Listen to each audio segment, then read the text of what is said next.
ആ നിലപാട് എന്തായിരുന്നു എന്ന് നിങ്ങൾ തന്നെ കാണിച്ചതാണല്ലോ. ആ PMശ്രീയുമായി ബന്ധപ്പെട്ട വിഷയത്തിലെടുത്ത സമീപനങ്ങളിൽ ഞങ്ങൾക്ക് അന്നൊന്നും മാറ്റമൊന്നുമില്ല. പക്ഷേ ഞാൻ ആദ്യം പറഞ്ഞിട്ടുണ്ട്, ഈ ഗവൺമെൻറ് ഒരു പ്രൊസീജിയറാണ്. ഒരു മുഖ്യമന്ത്രി അത് VD സതീശനായാലും അത് പിണറായി വിജയനായാലും ഒപ്പിടുന്നത് അവരുടെ വ്യക്തിപരമായ ഒപ്പല്ല, സർക്കാരിൻ്റെ ഒപ്പാണ്. സർക്കാർ ഒരു തുടർച്ചയാണ്. ആ തുടർച്ചയിൽ ഒരു കാര്യം വരുന്ന ദിവസം തന്നെ അവസാനിപ്പിക്കാനും കരാറുകൾ റദ്ദ് ചെയ്യാനൊന്നും കഴിയില്ല. അതുകൊണ്ട് തന്നെ ഇതിനകത്ത് വളരെ കൃത്യമായിട്ട് പറഞ്ഞൊരു കാര്യമുണ്ട്. ഒരു സമിതിയെ വെച്ചിരിക്കുന്നു. ആ സമിതിയുടെ നിരീക്ഷണം വരട്ടെ, വന്നതിന് ശേഷമാണ് അതിൻ്റെ ഫൈനലൈസ് ചെയ്തിട്ട് ആ കാര്യം പറയാൻ കഴിയും. ഇപ്പം നിർത്തിവെക്കാൻ പറ്റില്ല എന്ന് മുഖ്യമന്ത്രി പറഞ്ഞു എന്നത് നിങ്ങൾ പറയുന്ന ഒരു ഭാഷയാണ്. കാരണം അത് സാങ്കേതികമായ പ്രശ്നമാണ് അദ്ദേഹം പറഞ്ഞത്. അദ്ദേഹത്തിൻ്റെ വ്യക്തിപരമായ അഭിപ്രായമല്ല, അദ്ദേഹത്തിൻ്റെ സാങ്കേതികമായ അഭിപ്രായമാണ്. പ്രചരണ സമയത്ത് താങ്കൾ തന്നെ പറഞ്ഞിരുന്നു UDF അധികാരത്തിൽ വന്നത് അറബിക്കടൽ വലിച്ചെറിയുമെന്നൊരു പ്രചരണ രംഗത്ത് വലിയ ആക്ഷേപം CPM-നെതിരെ ഉന്നയിച്ചു. ഇന്നിപ്പോൾ സുപ്രീം കോടതിയിൽ കേന്ദ്ര സർക്കാർ പറയുന്നത് ഒപ്പിട്ടിരുന്നെങ്കിലും ആ ഗവൺമെന്റ് അതിൽ നിന്ന് പിന്നോട്ട് പോയി ആ പ്രൊസീജിയേഴ്സിലോട്ട് കടന്നിട്ടില്ല എന്നതാണ്. ആ ഫണ്ട് SSKയുടെ ഭാഗമായി ന്യായമായി സംസ്ഥാനത്തിന് കിട്ടേണ്ടതുമാണ്. ഇപ്പോൾ അതാണ് UDF ഏറ്റുപിടിക്കുന്നത്. അത് കൈരളിയുടെ പ്രത്യേകമായ ഒരു നിരീക്ഷണമാണ്. കാരണം എന്താണെന്ന് വെച്ചാൽ ഞാൻ പറയട്ടെ അതെന്താണെന്ന് വെച്ചാൽ, സുപ്രീം കോടതി ഗവൺമെൻറ്റിനെ തടഞ്ഞു വെച്ച പണം 90 ചില്ലാനം കോടി രൂപ തടഞ്ഞു വെച്ചു. ആ തടഞ്ഞു വെച്ച പണം ഇതിൽ ഒപ്പിട്ടാൽ മാത്രമേ കൊടുക്കുള്ളൂ എന്ന് പറയുകയും ഒപ്പിട്ട ശേഷം സെൻട്രൽ ഗവൺമെൻറ്റിൻ്റെ വിഹിതമായിട്ടുള്ള ആ പണം ഇവിടെ വരികയും ചെയ്തു. അതതിൻ്റെ വസ്തുതാപരമായ കാര്യം. ഞങ്ങളത് പരിശോധിക്കുകയും ചെയ്തു. ഏത് ഫണ്ടായാലും ആ ഫണ്ട് ഗവൺമെൻറ് തടഞ്ഞു വെച്ചിരിക്കുകയായിരുന്നു. PMശ്രീയിൽ ഒപ്പിട്ടാലേ കൊടുക്കുള്ളൂ എന്ന് ഗവൺമെൻറ് പറഞ്ഞു. ഒപ്പിട്ടതിന് ശേഷം ആ പണം കൊടുത്തു. ഓക്കെ, വേറെ ആർക്കെങ്കിലും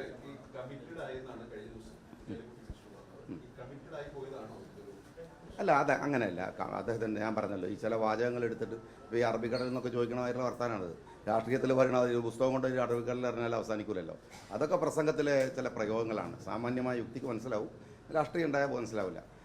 അത് അദ്ദേഹം പറഞ്ഞൊരു പ്രയോഗത്തിൻ്റെ പ്രശ്നമാണ്. കമ്മിറ്റഡ് ഞാൻ പറഞ്ഞ പോലെയാണ്. ഒരു ഗവൺമെൻറ് ഗവൺമെൻറ് അസൈൻ ചെയ്യുന്ന ഒരു കാര്യത്തിൽ നിന്ന് ഞാനിപ്പോൾ ഒരു ഉത്തരവാദപ്പെട്ട മിനിസ്റ്ററാണ്. എനിക്കിപ്പോൾ കഴിഞ്ഞ ഗവൺമെൻറ് ചെയ്ത ഒരു സമീപനത്തെ ഒറ്റയടിക്ക് അതിൽ നിന്ന് മാറിപ്പോരാൻ കഴിയില്ല. അതിന് സമയമെടുക്കും. ഒരു മാസം കഴിഞ്ഞതേ ഉള്ളൂ. ഞങ്ങളെ കാര്യങ്ങളുമായിട്ട് മുമ്പോട്ട് പോയിക്കൊണ്ടിരിക്കുകയാണ്. ഞങ്ങൾക്കതിനകത്ത് സെൻട്രൽ ഗവൺമെൻറ്റിൻ്റെ ഫണ്ടുകളുമായി ബന്ധപ്പെട്ട 2 പോളിസിയുണ്ട്. ഒന്ന് ഐഡിയോളജിക്കലി നമുക്ക് ബാധകമാകുന്ന, പ്രത്യേകിച്ച് PMശ്രീയെ പോലെ നമ്മളുടെ ക്യാമ്പസുകളിലേക്ക്, നമ്മളുടെ സിലബസുകളിലേക്ക്, നമ്മളുടെ കരിക്കുലത്തിലേക്ക്, നമ്മൾ വിചാരിക്കുന്ന നിരീക്ഷണങ്ങളിലേക്ക് കടന്നു കയറുന്ന ആശയപരമായ പ്രശ്നങ്ങളോട് ഞങ്ങൾക്ക് വിയോജിപ്പുകളുണ്ടാകും, സ്വാഭാവികമാണ്. അതേസമയത്ത് സെൻട്രൽ ഗവൺമെൻറ്റിൻ്റെ എല്ലാ പണത്തും വേണ്ടെന്ന് പറയുന്ന തരത്തിലേക്കുള്ള സമീപനം ഞങ്ങൾ എടുക്കില്ല. കാര്യം എന്തുകൊണ്ടാണെന്ന് വെച്ചാൽ ഇത് സെൻട്രൽ ഗവൺമെൻറ്റിൽ അവരുടെ സ്വന്തം പൈസയല്ലല്ലോ. യഥാർത്ഥത്തിൽ ഈ മേഖലകളിലുള്ള നോർത്തിലും സൗത്തിലുള്ള സ്റ്റേറ്റുകൾക്ക് അവർ കൊടുക്കുന്ന ടാക്സിൻ്റെ വിഹിതം പോലും കൃത്യമായിട്ട് തിരിച്ചു കിട്ടുന്നില്ല എന്നുള്ള ആക്ഷേപം നിലനിൽക്കെ അത് പരമാവധി വാങ്ങിയെടുക്കുക എന്നുള്ളത് ഗവൺമെൻറ് ചെയ്യേണ്ടതാണ്. പക്ഷേ പോളിസി വൈസായിട്ട് ചില കാര്യങ്ങൾ, അതാണ് PMശ്രീ എന്ന് പറയുന്നത്.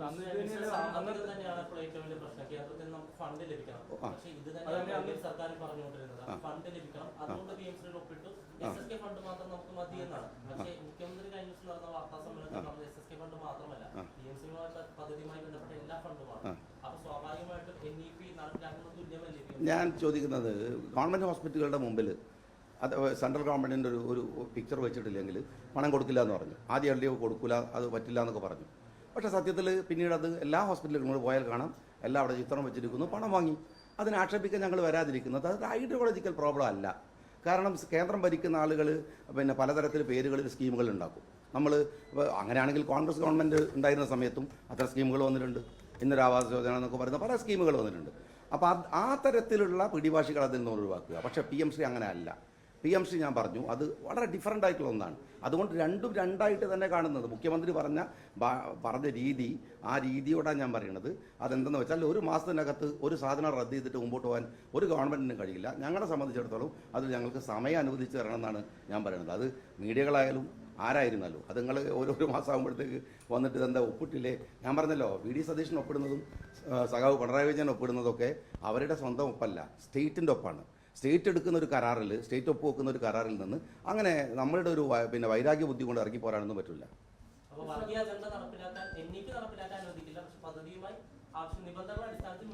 ഞങ്ങൾക്ക് അതിനകത്ത് ചില നിബന്ധന, ഞാൻ പറഞ്ഞു, നമ്മുടെ കരിക്കുലത്തെ, നമ്മളുടെ സിലബസിനെ, നമ്മളുടെ മക്കൾ പഠിച്ചുകൊണ്ടിരിക്കുന്ന കേരളത്തിൻ്റെ കൾച്ചറിനനുസരിച്ചുള്ള ഒരു പാഠ്യപദ്ധതി കേരളത്തിൽ എന്തായാലും ഉണ്ട്. ആ പാഠ്യപദ്ധതികൾക്ക് അനുസൃതമായിട്ട് വരാവുന്ന ഒന്നിനെ ഞങ്ങൾ അംഗീകരിക്കുള്ളൂ. അല്ലാതെ അംഗീകരിക്കില്ല എന്ന് ഞങ്ങൾ പറഞ്ഞു കഴിഞ്ഞു.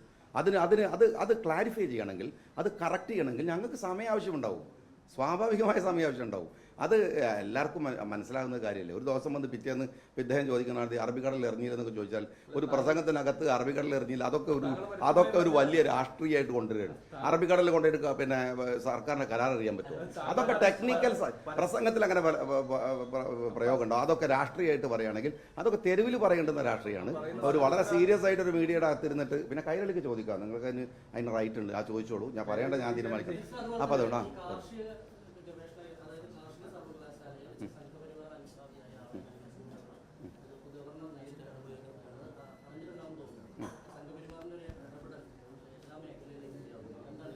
ഇതിന് മറുപടി മുഖ്യമന്ത്രി തന്നെ പറഞ്ഞു കഴിഞ്ഞതാണ് ശരിക്കും പറഞ്ഞാൽ.